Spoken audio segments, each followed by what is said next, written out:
மானம் தமிழ்நாடு பார்வையாளருக்கு வணக்கம். எப்போதுமே ஒரு விஞ்ஞான முயற்சி என்பது பாராட்டத்தக்கது தான். அதே நேரத்தில் எல்லா விஞ்ஞான முயற்சிகளுமே வெற்றி பெறும் அப்படிலாம் சொல்ல முடியாது.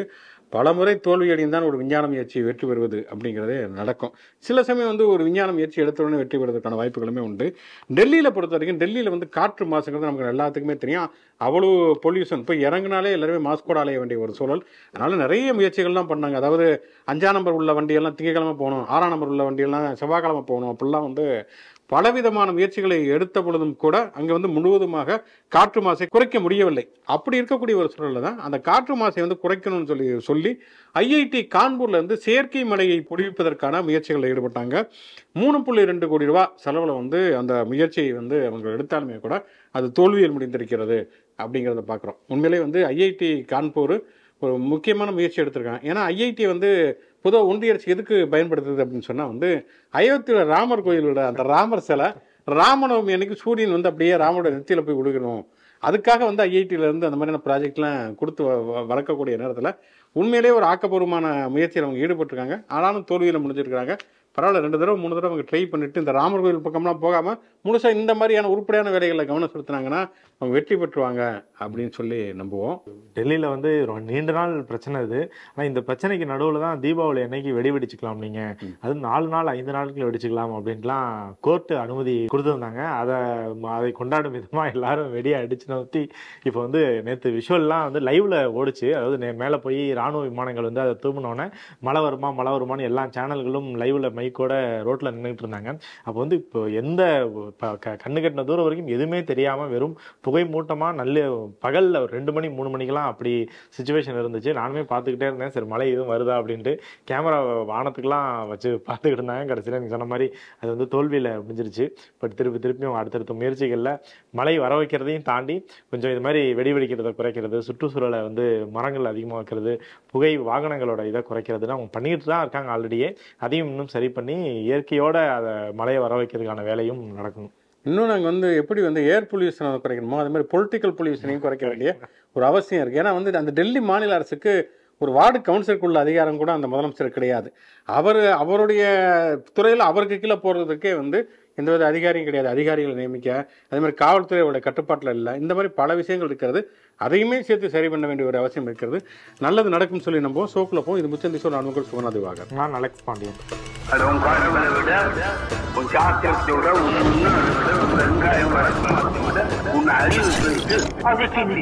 தமிழக வெற்றி கழகத்தினுடைய அப்டேட் உண்மையிலேயே இப்போ தகவல்கள் இல்லாமல் அதிகாரப்பூர்வமாகவே இப்போ அதிகாரப்பூர்வமாக வந்தால் அது தகவல்னு சொல்கிறதா நமக்கு குழப்பமாக இருக்குன்னா அவ்வளோ தகவல்களை நம்ம இந்த ஏர் பொல்யூஷன் மாதிரி அவ்வளோ இன்ஃபர்மேஷன் பொல்யூஷனை நம்ம அனுபவிச்சுட்டோம். எல்லாமே தகவல்கள்னு உண்மையிலே ஒரு அதிகாரப்பூர்வமான செய்தி தமிழக வெற்றி கழகத்திடமிருந்து அதனுடைய தலைவர் விஜய் அவர்களிடம் வந்திருக்கிறது.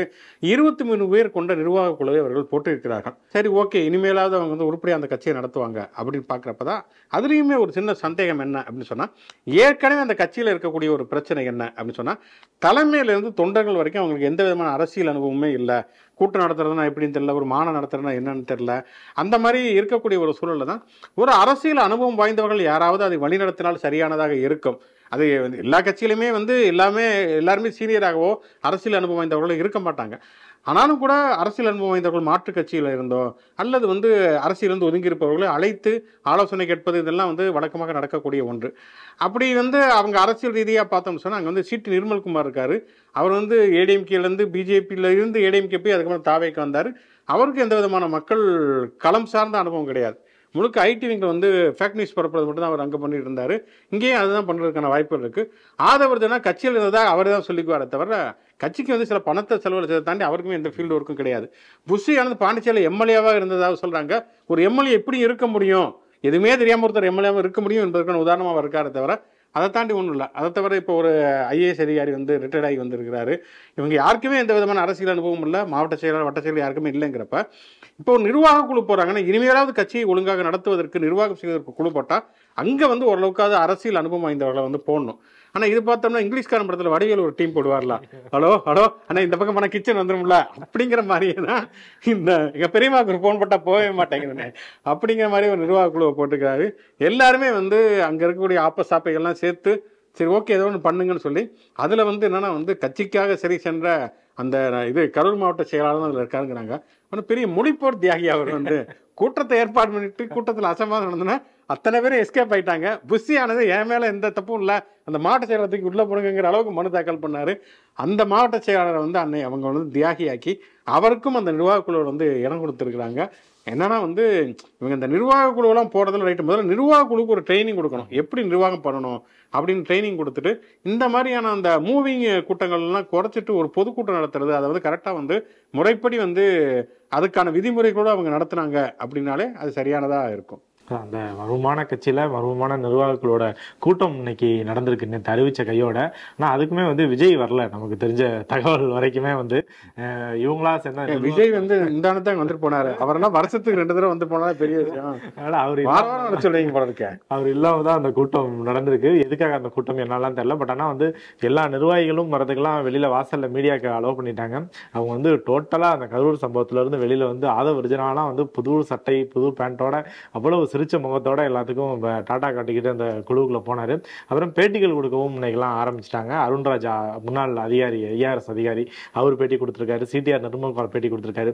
என்னென்னமோ பேசுறாங்க. அந்த கரூர்னு அந்த வார்த்தையை யாராச்சும் நிருபர்கள் எடுத்துட்டா அது வந்து பாஸ் அப்படின்னு சொல்லிட்டு அதை வந்து நம்ம அப்புறம் பேசிப்போம் அப்படின்ட்டாங்க. ஏன்னா நிருபர்கள்லாம் வந்து லாஜிக்கலான கேள்விகள்லாம் கேட்குறாங்க. கரூருக்கு வந்து நீங்க அனுமதி கிடைக்கலங்கிறீங்களே, யார்கிட்ட அனுமதி வாங்கினீங்க, எப்போ அனுமதி வாங்கினீங்க, எப்போ கேட்டீங்க, யாரும் உங்களுக்கு கொடுக்கலன்னு சொன்னா அப்படின்ட்டு கேட்டா அதுக்கான பதில் வந்து அதெல்லாம் நாங்கள் கோர்ட்ல பார்த்துக்கிறோம் அப்படின்ட்டு கரூர் சம்பவத்தை பற்றி மட்டும் எதுவும் பேசாம தாண்டி போயிடுறாங்க. அப்புறம் நேற்று நம்ம கேட்டிருந்தோம் இந்த எஸ்ஐஆர் அவங்க நிலைப்பாடு என்னான்ட்டு. அருண்குமார் ஐஆர்எஸ் ஆஃபீஸர் அவர் வந்து நாங்கள் வந்து எதிர்க்கிறோம் அப்படின்ட்டு சொல்லியிருக்காரு. அது கொஞ்சம் கொஞ்சமாக மீண்டும் பழைய நிலைமைக்கு அறிக்கை பேட்டிகள் முன்னுக்கு பின்முறான தகவல்கள் அப்படின்ட்டு தாவேக்காக்கு கொஞ்சம் உயிர் வந்துருச்சு இப்போ.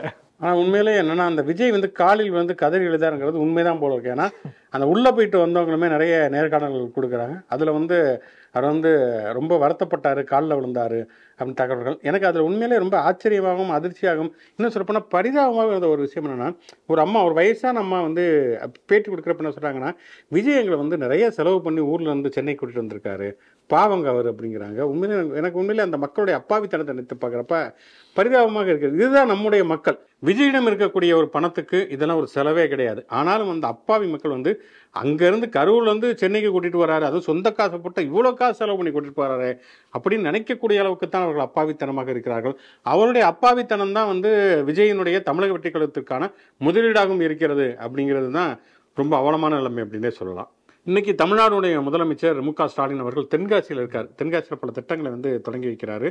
அதில் வந்து மிக முக்கியமாக அவர் என்ன சொல்லியிருக்காரு அப்படின்னு சொன்னால், எல்லா மாவட்டங்களுக்குமே நாங்கள் வளர்ச்சி திட்டங்களை கொண்டு போய் சேர்க்கிறோம். ஏன்னா பொதுவாக வந்து ஒரு குற்றச்சாட்டு இருக்கிறது, எல்லாருமே வந்து சென்னையில் மட்டும்தான் வளர்ச்சி திட்டங்கள் அதிகமாக வந்து நடைபெறுகின்றன, அதிகமான அளவில் நடைமுறைக்கு கொண்டு வருவதனால வெளியூரில் இருக்கக்கூடிய மக்களுமே சென்னைக்கு வந்து குவிவது அப்படிங்கிறது அதிகமாக இருக்குது. தீபாவளி பொங்கல் லீவ் விட்டாங்களே லட்சக்கணக்கில் வந்து மக்கள் போகக்கூடிய ஒரு சூழல் வந்து இருக்குது. நம்மளே வெளியூர்லேருந்து தான் வந்துருக்கோம். அப்படி இருக்கக்கூடிய சூழலில் அங்கங்கே தொழில் வளர்ச்சிகள் ஏற்படுகிற பொழுது எல்லாரும் சென்னையில் வந்து குவிவது, நகரமயமாக்கல் அதிகரிப்பது, போக்குவரத்து நெருக்கடியிலிருந்து எல்லாமே வந்து குறையும் அப்படின்னு சொல்லப்படுவது வழக்கம். இப்போ கொஞ்சம் கொஞ்சமாக வந்து இப்போ டைட்டில் பார்க்லாம் பார்த்தோம்னா சென்னையில் அந்த டைட்டில் பார்க்க தமிழ்நாட்டில் வெவ்வேறு பகுதிகளுக்கு வந்து வைப்பது, even cricket stadium mini stadium மாதிரியான அமைப்புகளை கூட கோவை மாதிரியான நகரங்களை வைப்பது அப்படின்லாம் பண்ண ஆரம்பிச்சிருக்காங்க. அதனுடைய தொடர்ச்சியாக தென்காசியிலையுமே வந்து பல திட்டங்களை வந்து தமிழ்நாடு முதலமைச்சர் தொடங்கி வைத்திருக்கிறார். அப்போ வந்து என்ன சொல்லியிருக்காருன்னா, எடப்பாடி பழனிசாமி போட்டு ஒரு ஆப்பு வைத்திருக்கார். என்னன்னா வந்து எடப்பாடி பழனிசாமி துரோகமும் பொய்யும் கலந்த கலவையாக இருக்கிறார் அப்படின்னு சொல்லி கடுமையாக விமர்சனம் செய்திருக்கிறார். அந்த விமர்சனங்கள் நமக்கு நியாயமும் இருக்கிறது. ஏன்னா வந்து அதிமுக ஒரு எதிர்க்கட்சி, திமுக விமர்சிக்கும் அப்படிங்கிறத தாண்டி என்னன்னா வந்து இப்போ எஸ்ஐஆர் அப்படிங்கிறது வந்து மிக கடுமையாக எல்லாருமே அந்த விமர்சனத்துக்கு முன்வைக்கிறார்கள். நீங்கள் சொன்ன மாதிரி தாவேக்காவே வந்து நாங்கள் அதை ஏற்றுக்க மாட்டோம்ட்டாங்க. நாம் தமிழ் கட்சி சீமானுமே கடுமையான விமர்சனங்களை முன்வைக்கிறார். திமுக கூட்டணியை சேர்ந்தவர்கள் விமர்சனங்களை முன்வைக்கிறார்கள். பொதுவாக ஜனநாயகத்தின் மீது நம்பிக்கையுள்ள ஊடகவியலாளர்கள் எல்லாருமே கடுமையான விமர்சனங்களை முன்வைக்கிறார்கள். பிஜேபியை தவிர எல்லாருமே வந்து அது கடுமையாக எதிர்க்கக்கூடிய சூழலை அதிமுக மட்டும்தான் அதை ஆதரிக்கிறது அப்படிங்கிறத நம்ம பார்க்கலாம். பிஜேபி எதை கொண்டு வந்தாலும் கண்மூடித்தனமாக ஆதரிப்பது.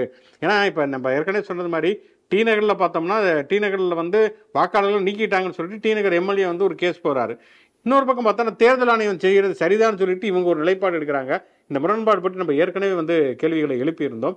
இப்போ பார்த்தோம்னா வந்து இந்த எதிர்ப்புகள்னாலே நம்ம வந்து தேர்தல் ஆணையம் என்ன சொல்லியிருக்கிறாங்கன்னா, நீங்கள் வந்து எந்த சர்டிஃபிகேட்லாம் எனக்கு கொடுக்க வேணாம், சும்மா நாங்கள் அப்ளிகேஷன் ஃபார்ம் தரோம், நீங்கள் ஃபில்அப் பண்ணி கொடுத்தா போதும் அப்படிங்கிற மாதிரி அறிவிச்சிருக்காங்க. இது சரியில்லையே, இவ்வளோ தூரம் இறங்கி வராங்கன்னா ஏதோ ஒரு பஞ்சாயத்து இருக்கே அப்படின்னு தான் நம்ம யோசிக்க வேண்டியதாக இருக்கிறது.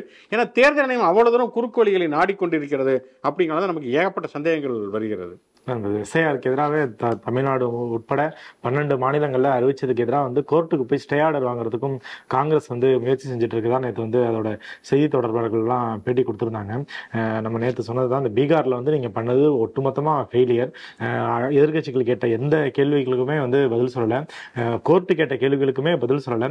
அப்ப நீங்க எஸ்ஐஆர்னு சொல்லி பீகார்ல பண்ணது எல்லாமே ஒட்டுமொத்தமா கேள்விக்கு உட்படுத்தப்பட வேண்டியது ஃபெயிலியர் மாடல் அப்படின்னாக்க இப்ப 12க்கு திருப்பியும் அறிவிச்சிருக்கீங்களே, அதே தான் திருப்பி இங்க பண்ணுவீங்களா? அப்போ ஒரு ஃபெயிலியர் மாடல்ல திருப்பி கொண்டு போய் எப்படி 12 மாநிலங்களுக்கு பண்ணுவீங்க? இல்ல அதுல இருந்து நாங்க கொஞ்சம் மேம்படுத்தி தவறெல்லாம் சரி பண்ணுவோம்னா அதெல்லாம் என்ன அப்படின்ற எந்த புரிதலும் இல்லாம தான் அந்த பிரஸ் மீட் இருந்துச்சு. அதுதான் வந்து நேத்துல இருந்து எல்லாம் எதிர்கட்சிகளும் பேசிட்டு இருக்காங்க. காங்கிரஸ் வந்து கோர்ட்டுக்கு போக போறோம் அப்படிங்கிற முடிவையும் எடுத்திருக்காங்க. ஆனா எடப்பாடி பழனிசாமி நேற்று ஆதரவு அப்படின்னு சொல்லிட்டு நேத்துல இருந்து சேனல்கள் எல்லாமே அதிமுகவோட செய்தி தொடர்பாளர்கள்லாம் வந்து எஸ்ஐஆருக்கு முட்டு கொடுக்குற வேலையெல்லாம் பண்ணிட்டு இருந்தாங்க. இது வந்து ஒரு அற்புதமான திட்டம், மோடி இதுல இருந்து வந்திருக்கு, அது வந்து எல்லாத்தையும் பாதுகாக்க போகுது அப்படின்ற ரேஞ்சுக்கு பேசிக்கிட்டு இருந்தாங்க. பொதுவாகவே வந்து நம்ம ஏதாவது ஒரு விமர்சனங்களை முன்வைத்தா என்ன சொல்லுவாங்கன்னா வந்து இவர்கள்லாம் தேச துரோகிகள், தேசத்தின் பாதுகாப்புக்கு எதிரானவர்கள், தேசத்தை காட்டி கொடுத்து விட்டார்கள், அங்கே எல்லையில் ராணுவ வீரர்கள் இருக்கிறார்களே, அவர்கள் எவ்வளவு பெரிய தியாகங்களை செய்து கொண்டிருக்கிறார்கள் அப்படின்வாங்க. ஆனால் உண்மையிலேயே அந்த எல்லையில் இருக்கக்கூடிய ராணுவ வீரர்களுக்கு முழுவதும் துரோகம் அளித்தது யார் அப்படின்னு சொல்லி பார்த்தோம்னா இன்றைக்கு இருக்கக்கூடிய ஒன்றிய பாஜக அரசு தான். ஏன்னா வந்து தொடர்ச்சியாகவே பார்த்தோம்னு சொன்னால் வந்து குண்டு துளைக்காத கவசம் வாங்குவதில் ஊழல் நடந்ததுமே பாஜக ஆட்சியில் தான். அதுக்கப்புறம் பார்த்தோன்னா புல்வாமா தாக்குதல் நடைபெற்றதுக்கு காரணமே பாஜக தான். ஏன்னா வந்து அவங்க வந்து ஒரு விமானம் கேட்டாங்க எல்லாம் பாதுகாப்பாக போகிறதுக்கு. அந்த சத்தியமாலிங்கிற கவர்னரே அது வெளிப்படையாக வந்து வெளிப்படுத்தினார். அதுக்கப்புறம் அவர் மேலே வந்து ஊழல் வழக்கு போட்டாங்க. அதை வந்து விமானத்தை தரமாட்டோம் சொல்லி அவங்களை கால்நடையாக நடக்க விட்டு குண்டு வீச்சுக்கு இரையாக்கியதுமே ஒன்றிய பாஜக அரசு தான். இப்போ கடைசியில் என்ன பண்ணாங்கன்னா வந்து இராணுவத்தையே வந்து தனியார்மயமாக்குவது, அதையே வந்து நிரந்தர பணிகள்லாம் தற்காலிக பணியாக மாற்றுவதுன்னு சொல்லி தான் அந்த அக்னி திட்டத்தை வந்து கொண்டு வந்தார்கள். இப்போ என்னன்னா வந்து அக்னி திட்டத்தில் வந்து ஏற்கனவே இருந்து அதில் அந்த அக்ரிமெண்ட்லாம் முடிஞ்சு வந்தவங்களுக்கு ஏதாவது ஒரு செக்யூரிட்டி வேலை இருந்தால் பார்த்து போட்டு கொடுங்களேன், பேங்க்கில் உங்கள் வீட்டில் ஏதாவது ஒன்று கூர்க்கா வேலை போட்டு தாங்களேன் அப்படிங்கிற மாதிரி வந்து கெஞ்சி கூத்தாடி ஒன்றிய அரசு எல்லா மாநிலங்களுக்குமே கடிதத்தை அனுப்பியிருக்கிறது. ரொம்ப கொடூரமாக இருக்குது. ஏன்னா வந்து ஒரு எக்ஸ் சர்வீஸ் மேன் ஒரு ஆர்மியில் இருக்காருன்னு சொன்னாலே ஒரு கம்பீரமாக இருப்பார், ஒரு கெத்தாக இருப்பார். அவர் வந்து எப்போதுமே வந்து ரச்சகன் இப்போ நாகார்ஜுன மாதிரி வந்து அப்படியே நரம்புகள்லாம் புடைக்க தேசபக்தியோடு இருப்பார் அப்படிங்கிற ஒரு பிம்பம் பொதுமக்களுக்கு இருக்கிறது. இப்போ பார்த்தோம்னா கெஞ்சி கூத்தாடி வைக்கக்கூடிய நிலைமைக்கு அவர்களை ஆளாக்கி விட்டது இன்னைக்கு இருக்கக்கூடிய ஒன்றிய பாஜக அரசு. பீகாரில் இந்தியா கூட்டணியுடைய தேர்தல் அறிக்கை குறிப்பாக வந்து தேஜஸ்வி யாதவ் வெளியிட்டிருக்கிறார். அதில் பார்த்தோன்னா பல திட்டங்கள் தமிழ்நாட்டில் என்ன நடைமுறையில் இருக்கிறதோ அந்த திட்டங்களை தான் வந்து மறுபடி கொண்டு வரப்போவதாக அவர்கள் அறிவித்திருக்கிறார்கள். குறிப்பாக பார்த்தோன்னா மகளிர் உதவித்தொகை அப்படிங்கிறது இங்கே 1000 ரூபா கொடுக்குறோன்னா 2500 வந்து மகளிருக்கான உதவித்தொகை வந்து வழங்கப்படும். குடும்பத்தில் ஒருவருக்கு அரசு வேலை வழங்கப்படும். அதே மாதிரி வந்து மதுவிலக்கு என்பது தோல்வியடைந்து விட்டது, கள்ளுக்கடைகளுக்கு நாங்கள் அனுமதி வழங்குவோம் என்றெல்லாம். ஏன்னா மதுவிலக்கு நடைமுறையில் இருக்கக்கூடிய அந்த மாநிலத்தில் கள்ளச்சாராயத்தினால் சாவுகளுமே அதிகரிக்கின்றன. அதனால வந்து கள்ளுக்கடைகளுக்கு அனுமதி, இந்த மாதிரியான பல விஷயங்களை வந்து தேஜஸ்வி யாதவ் அறிவித்திருக்கிறார். இந்த திட்டங்களுக்கு வந்து மக்களிடம் இந்த மாதிரியான வரவேற்பு இருக்கிறது, அது இந்தியா கூட்டணிக்கு தேர்தலில் கை கொடுக்குமாங்கிறத பொறுத்து தான் பார்க்கணும். அதோட சேர்த்து இப்போ 200 யூனிட் இலவச மின்சாரம் அதுவும் அறிவிச்சிருக்காங்க. ஆட்சிக்கு தேஜஸ்வி கூட்டணி தலைமையிலான அந்த இந்தியா கூட்டணி ஆட்சிக்கு வந்துச்சுனாக்கா 20 நாள்ல வந்து ஒரு கமிட்டி அமைச்சு வீட்டில் ஒருத்தருக்கு அரசு வேலை அப்படின்ட்டு நிறைய திட்டங்கள்லாம் அறிவிச்சு நேற்று 2-3 நாட்களா இந்திய அளவில் அந்த தேர்தல் அறிக்கை தான் வந்து பேசு பொருளா மாறி இருக்கு.